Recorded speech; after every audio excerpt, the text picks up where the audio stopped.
Hello everyone and welcome to a bit of a live brew, I guess is what we're going to do here. In case you've been living under a rock by the time this was recorded, this is Tuesday the 22nd of October, so the Pioneer format was announced yesterday, and all of us over here at Collective Effort have been absurdly excited. Personally for me, this is the most excited I've been about anything Magic related, probably since Arena came out. Like when it originally went open beta, so it's been a while. Kind of been fading in and out of playing Magic a lot lately, been kind of on the downswing. Haven't been playing competitively too much lately, but this has got me really excited. And if you saw the announcement, you saw that they're like full swing going. I mean, there's a Magic Fest, a Grand Prix with Pioneer in January already, so they seem to be kicking it off pretty hard. Anyways, let's get to this brew here. If you couldn't tell by by the keywords over here, we're going to brew a zombies deck real quick. I believe all the other guys are going to be on MTGO, but since I rebuilt my computer, I have not downloaded that again yet, and kind of forgot about it until I got home and decided to crank out this video anyways. So we're going to start with Liliana the Last Hope, one of my favorite cards. I can't type, oh my goodness. One of my favorite cards ever printed. I played a lot with that card when it came out. I tried all sorts of janky brews with it. I remember the first deck I built was Blue-Black Zombies, and that seemed to be doing pretty well. I know we're going to have... Wow, I really cannot type. We're going to have 4 Crypt Breakers, probably 4 Diagraph Colossus. That one's on the edge. Let me see here. Probably... We'll start with 3 Liliana's Mastery, because that card is absolutely insane. And now we're starting to get to the point where what other color do we want to be besides black? Do we want to be mono black? Do we want to splash white, splash blue? Looks like we could go red. I'm seeing with the Zoncrop Invader, although red probably doesn't have very many good choices. Do we want white? Do we want blue? Do we want the full Esper? What are we trying to do here? So we're just going to go through some of these things and look at some of these cards. Binding Mummy. That was a pretty good card in the Black-White Zombies deck. I did play that a fair bit. Keep looking. Corpse Knight is pretty good. You know, you have Crypt Breaker, you can make a zombie token, draw some cards, that kind of stuff. And Corpse Knight plays really well into making the tokens like that. Death Baron. Yeah, that seems like an easy 4 of for this deck to start with. We'll see where it goes from there. Diagraph Colossus, we already got in there. I'm not sure that we want a 1-mana 2/2 that comes in tapped. I think we'd rather have like Dread Wanderer that we can get back. We'll go ahead and throw in 4 Dread Wanderer here to start with. Let's see, keep moving on. Yeah, let's see, like we have Arcanist, which I don't think we're going to have too many instants and sorceries, so that probably won't be relevant.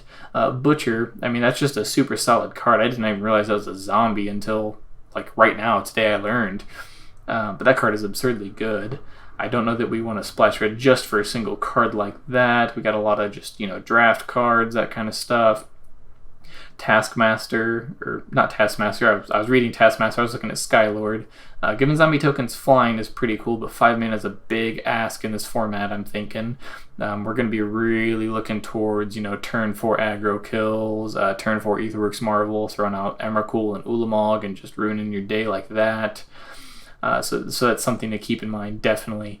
Fleshbag Marauder, that we'll keep that one in the back pocket there. That could be pretty good, the sacrifice effect. 1/1 Death Touch. What does that do? That you draw... Actually, this is from Throne. This is a new one. Draw a card, lose a life. For 3, we're going to pass on that. We have the Crypt Breaker that we can draw off of.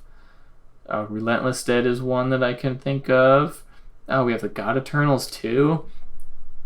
A Ketra. If we go white, I think I'd play an Oketra, because making 4/4 zombie tokens... and they have Vigilance, and like Oketra's near impossible to get rid of. Let's okay, so if we go into white, we have Oketra there that we're definitely going to want to play. I think Graveyard Marshal's an include. So that one seems really good. If we go mono black, Man, Gary's a zombie? Oh my goodness.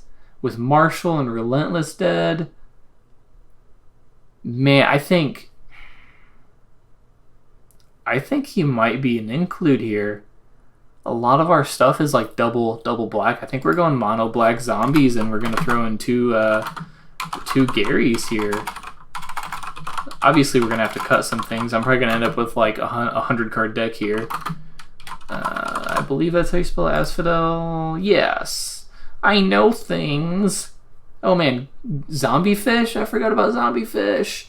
Although Zombie Fish does not seem to play well with Graveyard Marshal, so we're gonna. And again, Graveyard Marshal might not be something we want to play, so that's something else to think about. You know, we might end up cutting that because, like, well, we have other ways to get cards back. We don't really want to do that.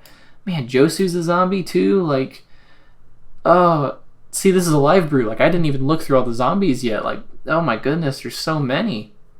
I don't think Josu's worth playing though for, because you're talking with a 4 plus this 10 mana. That's a bit much, I'm thinking. So we'll keep it in mind.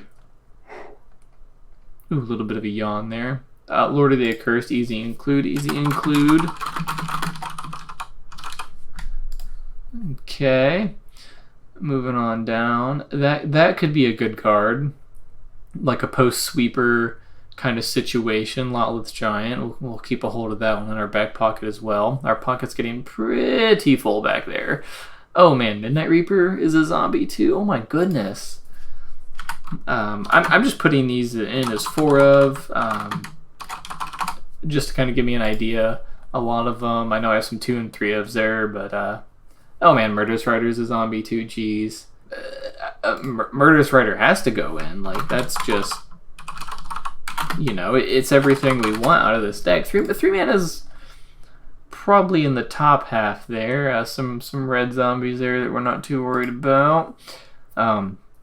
Yeah, but Hero's Downfall, and then you can cast it as a zombie. That seems pretty good. 6 mana is too much for that. The Lich is cool, but we don't have any artifacts that we're looking to run. Plague Belcher could be kind of cool. Helps against the sweepers. We'll throw Belcher on here as a 1 of, just because it's definitely not something. Man, I still can't type apparently. That's definitely not something we want as a 4 of. Just because it's -2 counters might not play well at times. Relentless Dead is just so good. And I think I traded one of mine off way back when, so I'm gonna have to pick up another one. I had a place it, dang it. Risen Executioner. That card. Being a Zombie Lord's really nice. 4 mana is kind of like top of our curve. We don't want to go past there. Man, the Regisaur. Okay, I'm going to put 1 of Regisaur here. And I'm completely going against what I said earlier. Like putting everything as a 4 of to see how many cards we had. I'm changing my mind so much. Shambling Goblin. Sidisi.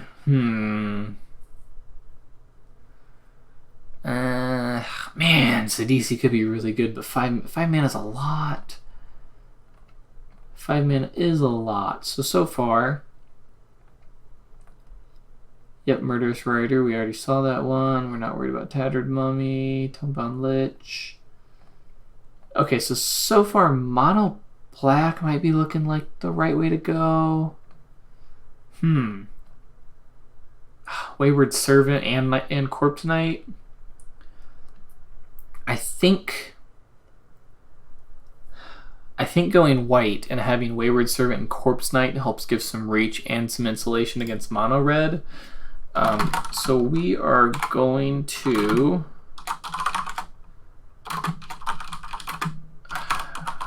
throw these in here now.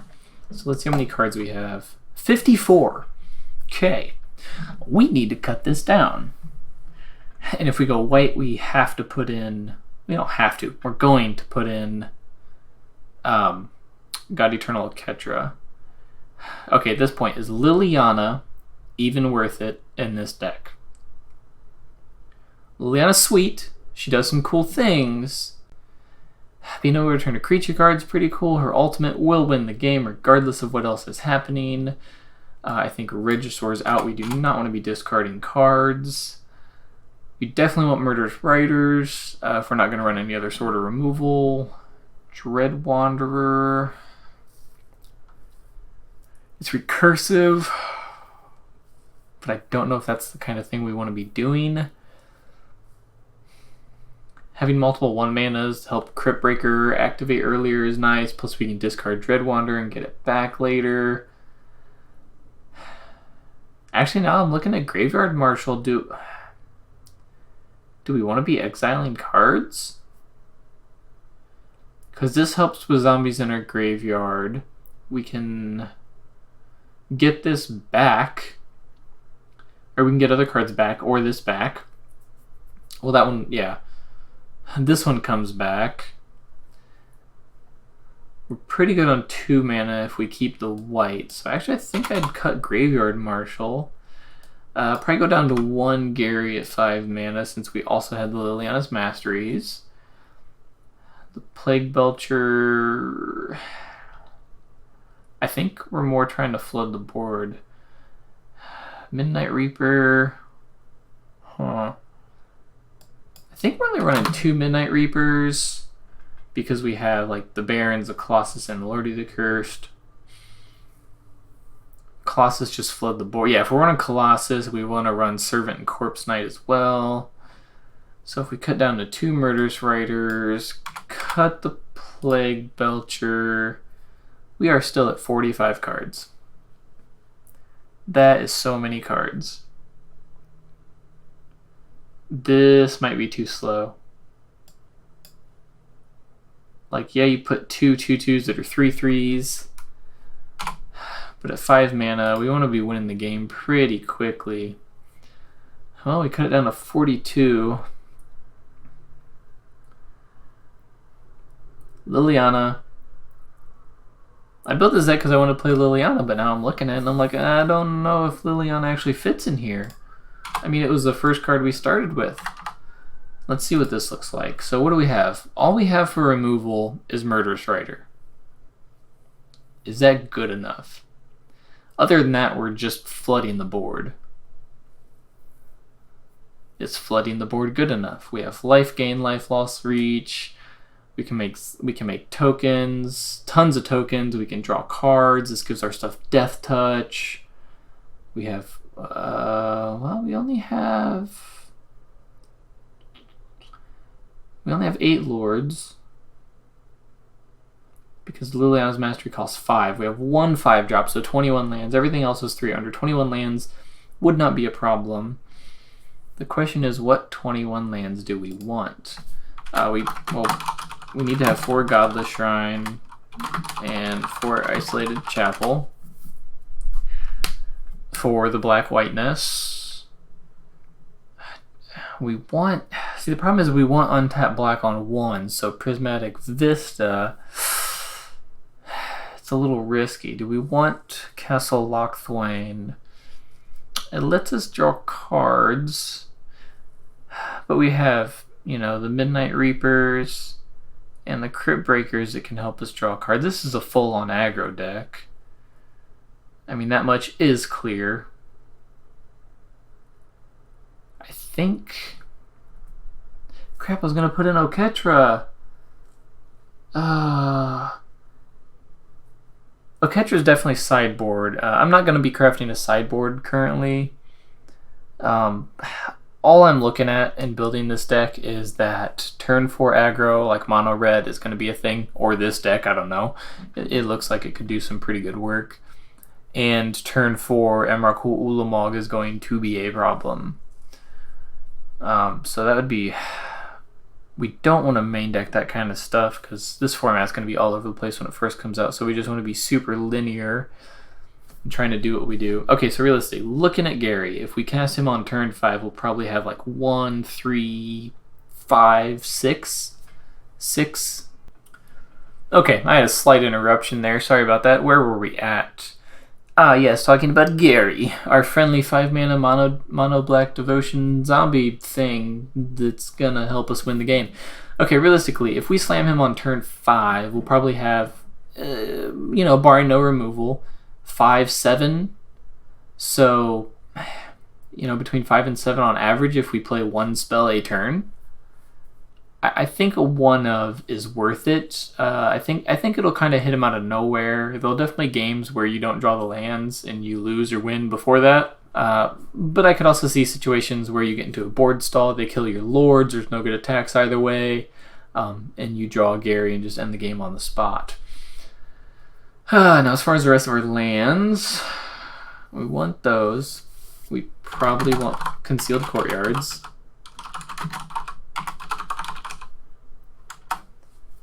And then just swamps? Like, that seems right. Is there anything else we want to do with swamps? I mean, other than swamps, like other black land. Like, Castle Lochthwain is cool. I think we just want 9 swamps here. I think we want to keep it simple. I think we just want our 60 like this. I think that's how I want to run it. I think that's how I would test it were I moving forward in this. Corpse Knight Wayward Servant gives you some reach. It kind of pressures them to get rid of your stuff quickly. Colossus can come down and be really big. It also helps you make more tokens, which helps with the Corpse Knight and the Servant. Midnight Reaper can help you come back. Lord of the Accursed, with its ability to give everything menace, helps you end the game. And in the event of a board stall, this card is just gas. All of the gas, it's just, it's just pure nitro. It's just gas. Yeah. Man, so many zombies. All of the zombies. Yeah, Death Baron is solid. I forgot that card. Was legal. Until I was looking them up, as you noticed by a lot of the cards. So we cut it down. We had quite a few cards to start with, and they were good. I would definitely want to test this a bit, but this is my first take on the deck. Obviously, sideboard, you're going to have things like Thoughtseizes, probably Declaration in Stone, probably Lost Legacy and or Infinite Obliteration. I know those are 3 mana and a bit slow. Those will help deal with certain things. So I think those could be good. Overall, this is where I'd start with this deck. The mana base, I'm not great with mana bases. I think that's correct. You're probably going to hurt yourself a fair bit. Yeah, your life total is going to get pretty low here. Mono red's probably going to be a tough match looking at this with the tap land, or the 4 Godless Shrines that you might have to pay for, and the Murderous Riders, and the Midnight Reapers. But if you can find your Gary, I think you're in a good spot. Cassie Murderous Rider helps too if you can pump them up pretty big. You have your Lords in that. The lifelink should be good there. Anyways, like I said, this is where I would start with this deck. Not terribly expensive. I mean, it's cheaper than a lot of the standard decks that are being played right now. It's cheaper than a playset of Okos. It's cheaper than like 3 Okos. And the Godless Shrines, if you already have those, that's a big portion of it. Murderous Riders are also really expensive. I did not realize they were that much. Man, Throne has a lot of expensive cards in it. Probably should open some. Anyways. Alright, I'm rambling now, guys. This is my take on Black-White Zombies for Pioneer for the first week. Obviously, it's going to need some tweaking, some adjusting. I feel really good about this list, how it is. Pretty nice curve. Little heavy on the 3 drops, but I feel like, your 1 and your 2 drops in this deck, like, they're very solid, very much. You want them on turn 2. And, their effects. You have your Corpse Knight and your Wayward Servant, but the effects of what they have, it's very those cards. And sadly, I had to cut the Lilies. Even though that was my whole reason of building this. I might have to build like Esper Super Friends or something just so I can play with Liliana.